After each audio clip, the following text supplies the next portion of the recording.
Where do you two? This is your boy Cheryl Peace. What I'm gonna talk to you guys about Riverdale season 2, episode 15. There will be blood. And right now we see Cheryl and her mother Penelope talking to a lawyer about Clifford Blossom's new will, and that's gonna be pretty interesting to hear. In the beginning of this episode, we saw Betty and Kevin, talking about catfishing Chic, so they didn't know more about him because Betty's just growing too tired of Chic's strange behavior, and that makes a lot of sense. I will say catfishing is a little bit overboard, but we'll see what happens. And also, Fred is actually running for mayor. Archie had a few choice words to say about that. He's not necessarily mad or upset. He's just wondering why he is. And Fred said, "Look, I'm only doing it for Riverdale." And now Hal just expressed to Allison that he wants a divorce.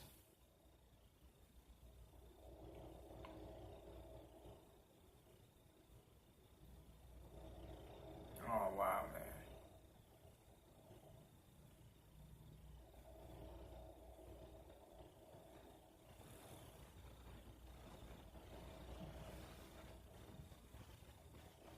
Okay, just give me a little bit of a backstory.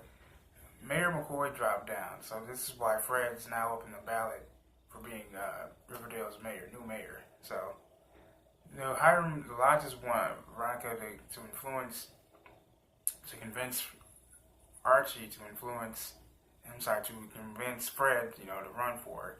Mayor, of course Fred is all for it, but in other words, the Lodges want Ronnie to pretty much convince Archie to, stick by Fred, so that way he can actually just have a better chance at running for mayor. There, I said it.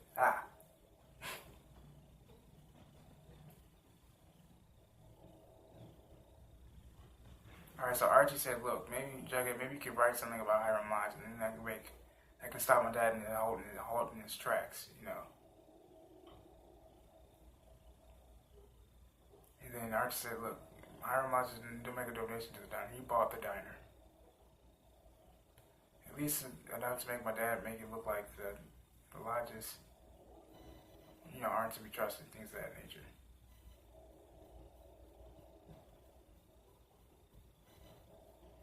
So Jughead's he's like Dracula, just snapping up all every properties around Riverdale. Everyone's in danger. Oh, wow. This is crazy. This is getting lit, y'all. This is getting crazier and crazier. And it really is. Now we're back. So now Jughead's going over the plan with Betty about how Hiram handles his business. He goes after devalued land to purchase.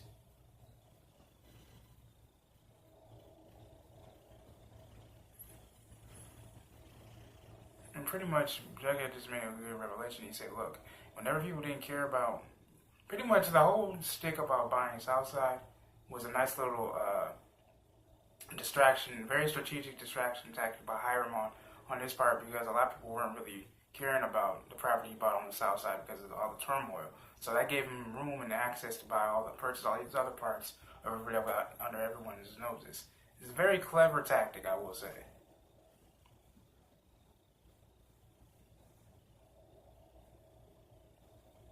So now Polly's back.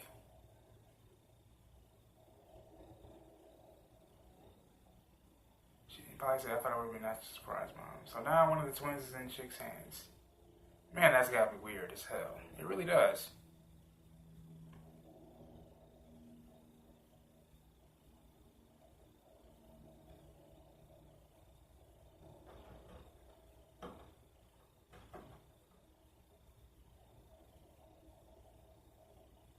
So Polly asked him, "Where's Dad?" What will read? Wait, Dad didn't start with you? Oh, wow. So now Will has oh, this is crazy.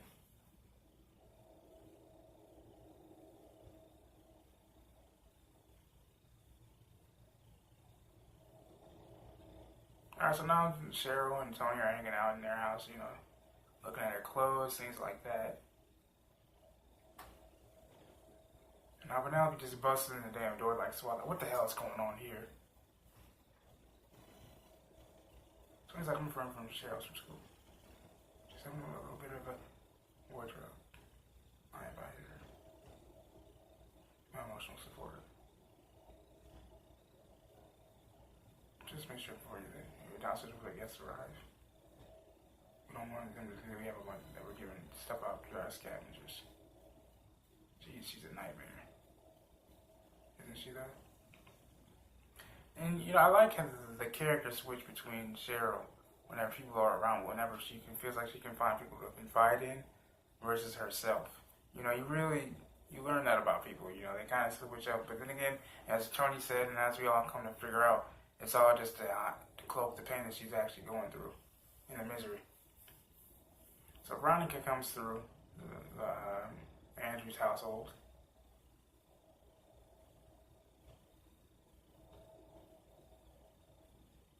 So she's been designing posters for Fred. Against Archie's, judgment, of course. Because he doesn't want his father to be like this. He doesn't want his father to get mixed in stuff that involves hiring lines. And that's completely understandable. I mean, the guy's a crooked businessman. Why would you want your own father and your own family to go through that? You would get mixed in with that. I know Archie for a fact is pissed right now. As we're seeing right now, he's talking with her. He said, because my dad is not cut off for what your parents want, which is what? Dog on the leash, what he's told. They're going to push him out like they did Mary McCoy. Oh my goodness. Okay, so now pretty much the attorney's reading off all the things that are Clifford Blossom's will. Penelope gets the house.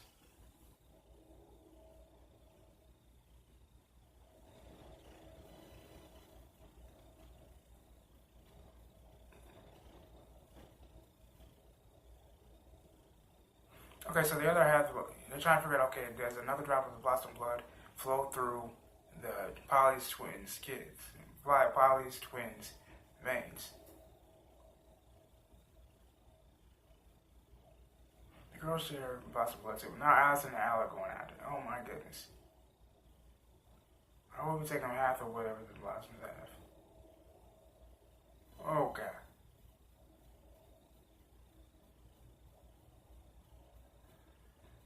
Oh God, Allison is burning the hell out of Penelope right now. Calling her a half-century melting pot. Oh God. Whew, I didn't know Allison had it in her like that.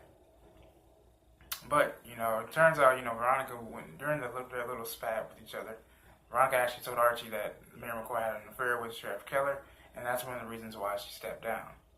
And now Jughead is having a meeting with Pops.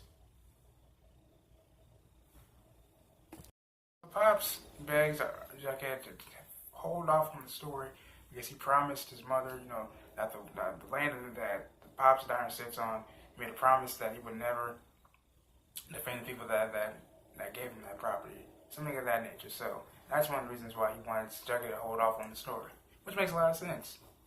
And now Cheryl's going up to the podium to speak on something.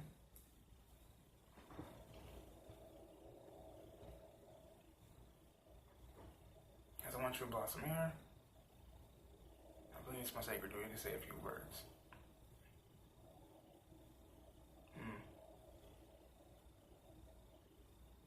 I will say it really is a strange affair, if you will, between the Blossoms and the Coopers. It's such a dirty history, man.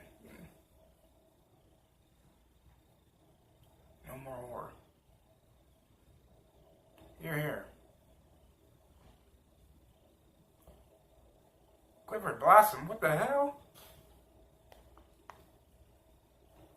Yeah, I would have fainted too, Cheryl. I knew that brother was still alive. I knew it. So, Chic now knows that Kevin was up to something, and now Archie's talking to Mary McCoy to try to get his father trying to get his father out of running for mayor of Riverdale. And Mary McCoy's like, look, it's not all ribbon cutting and all this other jazz. There's a lot of stuff that goes into it. Jughead also told Archie, look, I can't cut that article because it'll break Pop's heart. So Chic is like, hey, Mom, I'm late for work. Can you drive me? And she's like, no, not now, Chic. Like, I'm with the twins. Take the bus or walk. And so Chic looks at Betty, and Betty looks at him. I think he's starting to figure things out. Told you so, well, our oldest honor. So Clifford's twin brother he goes to Hiram Lodge. And now they're about to start talking. Okay, so now Hiram is pissed off because Jughead is asking people about, the ownership of the chocolate shop. He's proving his loyalty to us. But he's been given valuable information to his best pal, Jug. I told Jughead about Bob since you are on Shadow Way. Jughead was really meek about such questions. Zodell, the trailer park, Southside High, everything. So I distracted him with the small streets I could. A diner. What?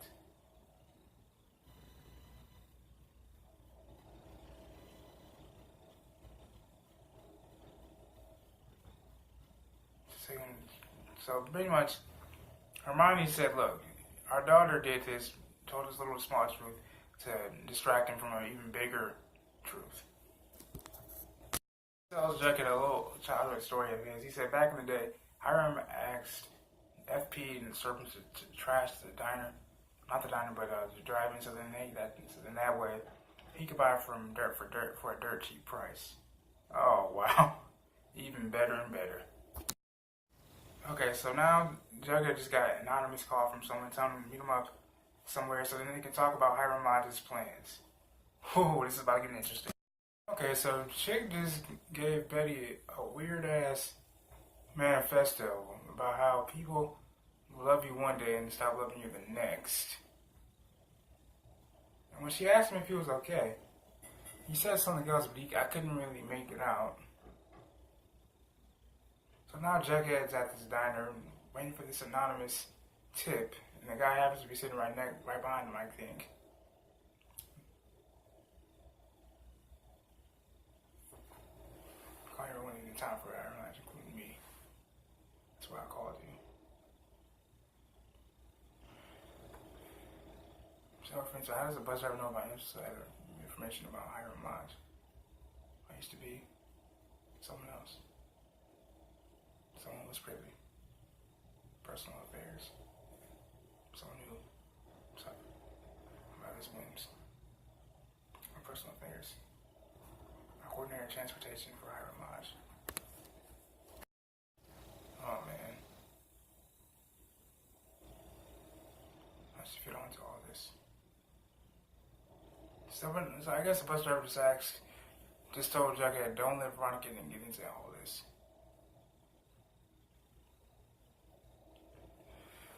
Alright, so now we see Penelope, Cheryl, Tony, and Clifford's twin brother.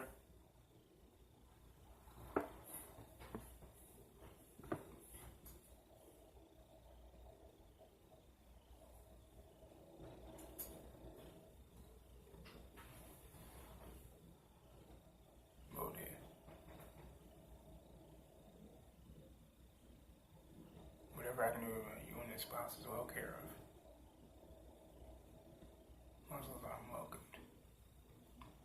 And they all look at Penelope. Yeah, oh yeah, sure. He's welcome. There's a room in the garage. Alright, so Archie confronts Hiram Lodge on the stuff that he believes. And Hiram, of course, is denying it, saying, listen, that's an imagination you have. Hiram says he wants Riverdale to be the safest small town in America. So he's asking Archie to trust him because Archie believes that Hiram is trying to turn Riverdale into he's trying to flow organized crime into Riverdale, and Archie doesn't want that to happen. To take the twins without Polly knowing is very menacing and very strategic on Chic's part. He definitely knows what's going on. Wow, Chic is way more manipulative than we ever thought. Because when Polly told Allison that she was leaving for San Francisco, she immediately said, "Well, Chic said that you were eventually going to leave us anyway." Alright, so now the Lodges are pretty pissed off and afraid because they think Jughead and FP all know the damn big truth. So Fred's like, I'm gonna get the fuck up out of here because you created a Shawshank prison. Oh shit. Hermione Lodge is the new mayor. Wait, Penelope and the uncle are trying to take out the Nana and Cheryl? Betty figures out that Chic isn't who he says he is. I'm wondering, like, who the hell is Chic then? Took a blood oath with Hiram Lodge.